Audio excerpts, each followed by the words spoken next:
Bonjour à toutes et à tous et bienvenue pour cette nouvelle vidéo. Et quelle vidéo, parce que vous l'avez peut-être vu passer, cette étude qui révèle, entre autres choses, que les jeunes de 18 à 25 ans sont à 62% d'accord pour aller jouer à la guéguerre. Qui plus est, rétablir le service national et s'engager, le cas échéant, pour aller faire la guerre. Évidemment, la guerre contre qui? Contre la Russie.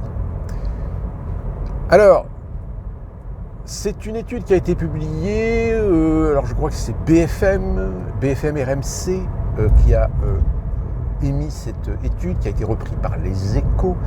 Alors, ce qui est assez amusant, c'est qu'en effet, il cite le centre qui a fait l'étude, mais quand on regarde, on se rend compte que ce centre, alors je ne me souviens plus du nom, je vous le mets là si je le retrouve, c'est tout simplement une filiale de Sciences Po. Sciences Po, idéologie, vous voyez ce que je veux dire, il y avait déjà eu un sondage il y a l'année dernière, je crois, pour savoir si les jeunes seraient d'accord pour peut-être un rétablissement du service national, du service militaire, pas le service national civique comme il existe actuellement, même si les jeunes qui veulent faire ce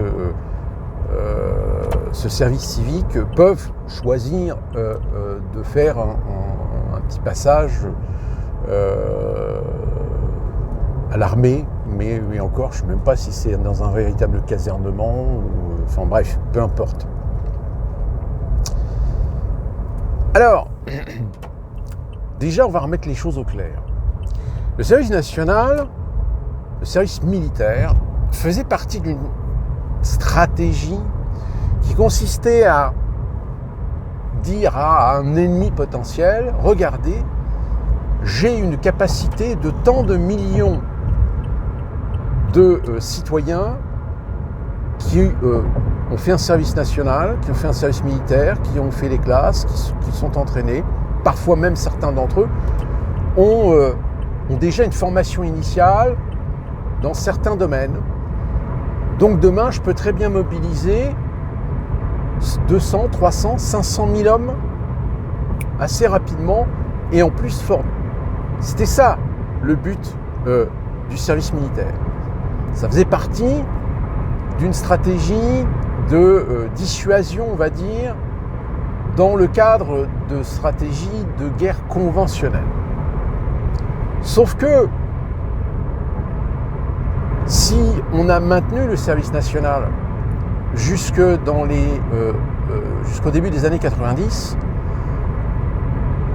tout simplement parce que ça correspondait aux impératifs qu'il y avait par rapport à la situation de la guerre froide.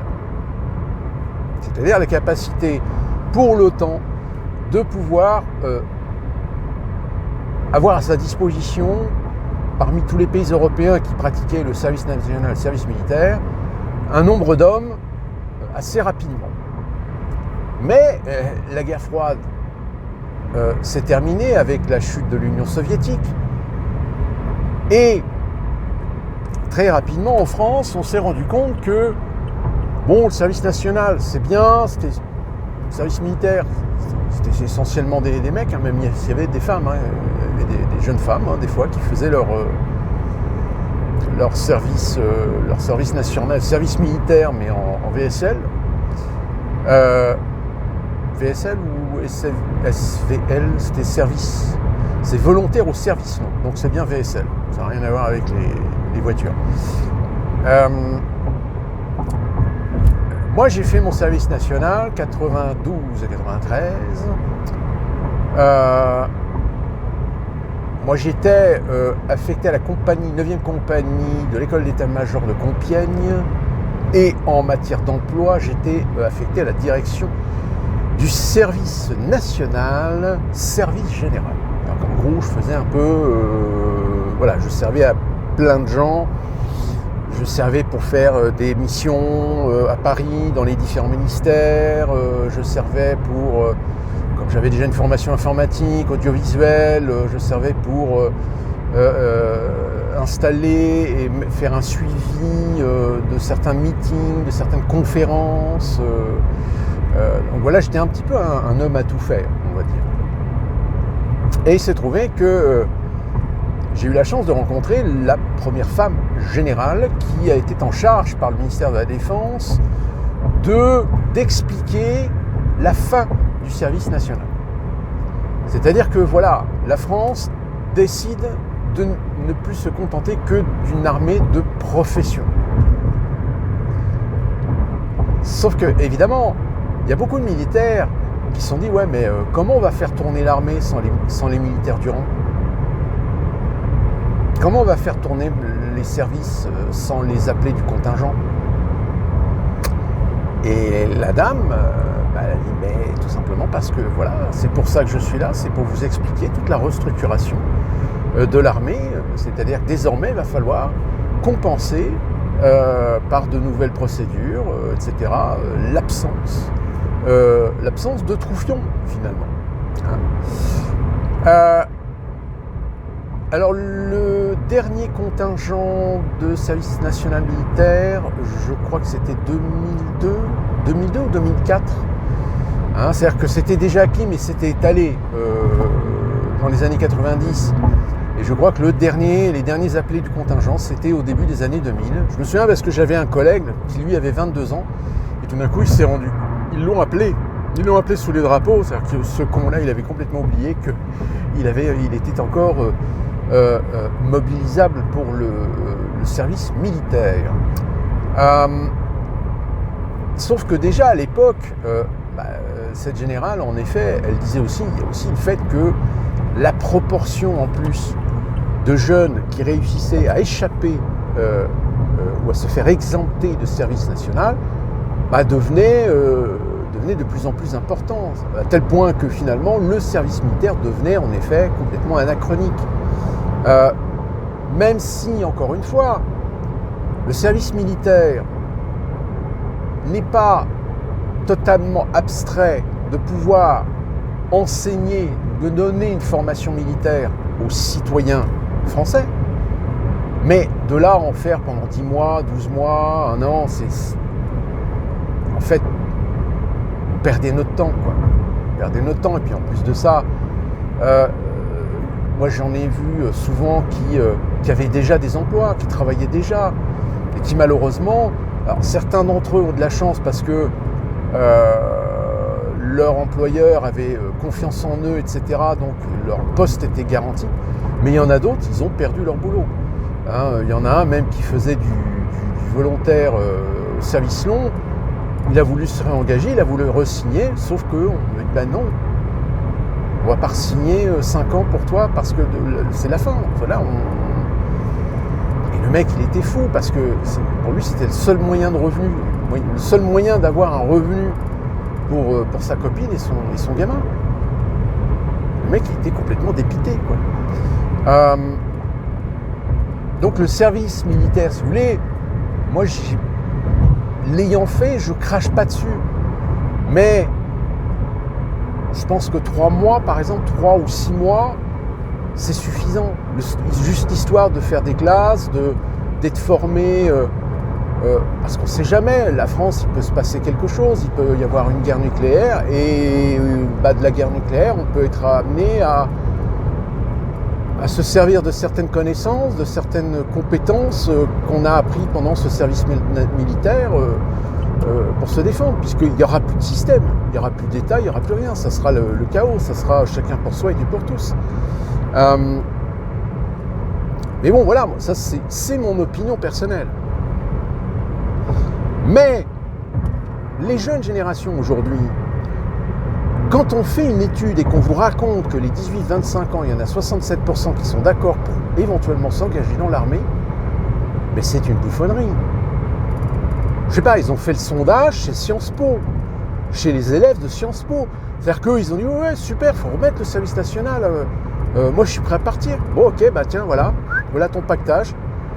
Enfin non, mais je rigolais. En fait, je pensais plus pour ceux qui foutaient rien. Tiens, les jeunes de banlieue, les délinquants, on pourrait les mettre à l'armée.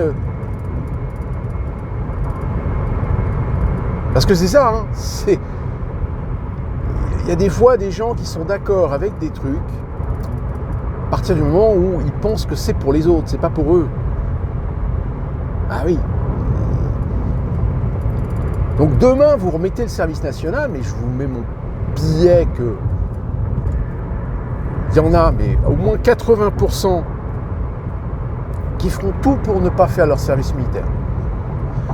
Pourquoi ? Parce que moi j'en ai connu des neuneux qui psychologiquement n'étaient pas du tout, c'est-à-dire qu'ils refusaient l'autorité, clairement, simplement. C'est-à-dire qu'ils n'ont jamais vécu avec une autorité, c'est-à-dire répondre à des ordres, exécuter des ordres. Ça, ils ne savent pas, ils veulent pas savoir, ils veulent pas connaître ça. Et ils étaient, mais ouais, psychologiquement, ils étaient complètement détruits. Alors que bon, c'est pas la mort. C'est vrai que c'est chiant, c'est nul. Surtout en plus quand vous êtes aux ordres d'officiers qui sont des vrais crétins, qui sont des vrais Rambo. Mais, mais aujourd'hui, oui, je comprends qu'il y a des jeunes, oui, je suis antimilitariste, etc. Vous savez qu'il y a eu ce qu'on avait, comment on appelait ça, les objecteurs de conscience. Ah ça, putain, il y en avait un paquet, des objecteurs de conscience. Mais bon, les mecs, ils servaient pas à grand chose. Enfin, militairement parlant. Et donc aujourd'hui, remettre le service national, remettre le service militaire, non, c'est une connerie. C'est une connerie. D'autant plus que même le service national, le service militaire, vous allez vous retrouver avec de la diversité. Alors, je vous le dis tout de suite, déjà la diversité à l'école de police, ça se passe pas très bien. Il y a eu un petit scandale il y a 1 ou 2 ans. Tu as des aspirants, je ne sais pas comment on appelle ça, des élèves de l'école de police qui ont fait une teuf avec de la drogue, etc. Bonjour l'ambiance. Mais alors vous imaginez à l'armée, vous imaginez des jeunes incorporables issus des banlieues. On en avait, déjà à mon époque. Ceux-là, on n'en voulait pas. Enfin, l'armée n'en voulait pas. L'armée, elle n'en voulait pas. Pourquoi ? Parce que c'était des sources à problème. Parce que souvent, c'était des petits caïds. Souvent, c'était des chieurs. C'était des grosses merdes qui foutaient la merde, justement. Et comme ils foutaient la merde, ils tombaient toujours sur plus fort qu'eux et ils se faisaient démonter la tronche. Après, vous aviez évidemment l'armée qui se retrouvait avec des associations antiracistes sur le dos. Ouais, c'est un acte raciste, c'est un passage au tabac, etc. Ouais, non mais... Donc vous imaginez si vous remettez le service militaire aujourd'hui, qui c'est qui va y aller au service militaire ? C'est les petits blancs. C'est pas les rebeux qui vont aller... ou alors des rebeux intégrés, ou des rebeux... musulmans, modérés, laïcs, modernes. Mais les casse-couilles religieux, islamistes, etc., on n'en voudra pas. Donc ça créerait déjà de la disparité. Ça créerait déjà de l'injustice sociale. Pourquoi est-ce qu'un petit Français blanc serait obligé d'aller faire un service militaire et pas... le français issu de l'immigration ? Oui, parce que vous comprenez, machin. Non, moi je comprends rien. Il est français ou il n'est pas français ? Elle est où l'indivisibilité du peuple français dans ces cas-là ? Il n'y en a pas. Il n'y en a plus. On fait du particularisme. Parce qu'on sait que derrière, ça va poser des problèmes. Et que les problèmes, on ne veut pas les régler, on ne veut pas les gérer. Donc, solution de facilité. J'ai envie de dire, dans la société aujourd'hui, c'est un peu ça. la justice. Monsieur Attal, avec les événements qui se passent actuellement en France, hein? Oui, on va durcir, on ne laissera plus rien passer. Mais mon cul, vous faites que du baratin. Vos prisons, elles sont pleines. Vous avez peur d'avoir des associations au cul parce que on va condamner un gamin à une lourde peine. Il y a un moment donné où il faut voir les choses clairement et traiter les problèmes dans le fond. Et pas simplement faire de la forme, parce que la forme, ça arrange. Donc, voilà, remettre un service militaire, c'est une connerie.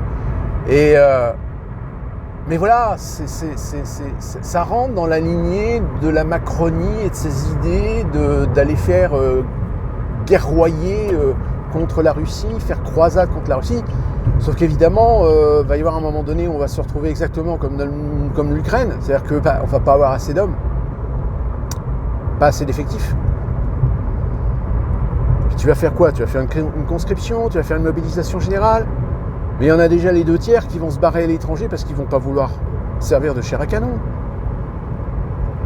Et c'est les mêmes d'ailleurs qui feront tout et des pieds et des mains pour ne pas faire leur service militaire. Donc c'est encore une connerie de plus. Voilà, c'est incroyable. C'est démentiel. Donc donc moi je vous dis, hein, moi remettre le service militaire, oui, mais voilà, pour juste former le citoyen à des choses à savoir, à des choses à maîtriser, au cas où. Et sur une durée de 3 mois ou de 6 mois. Voilà, 3 mois et 6 mois pour ceux qui veulent rester un peu plus longtemps, pour en apprendre un peu plus, pour être un peu plus expert, surtout sur les nouvelles technologies. Et puis après, permettre à des jeunes, si ça leur plaît, en effet, là, après, de signer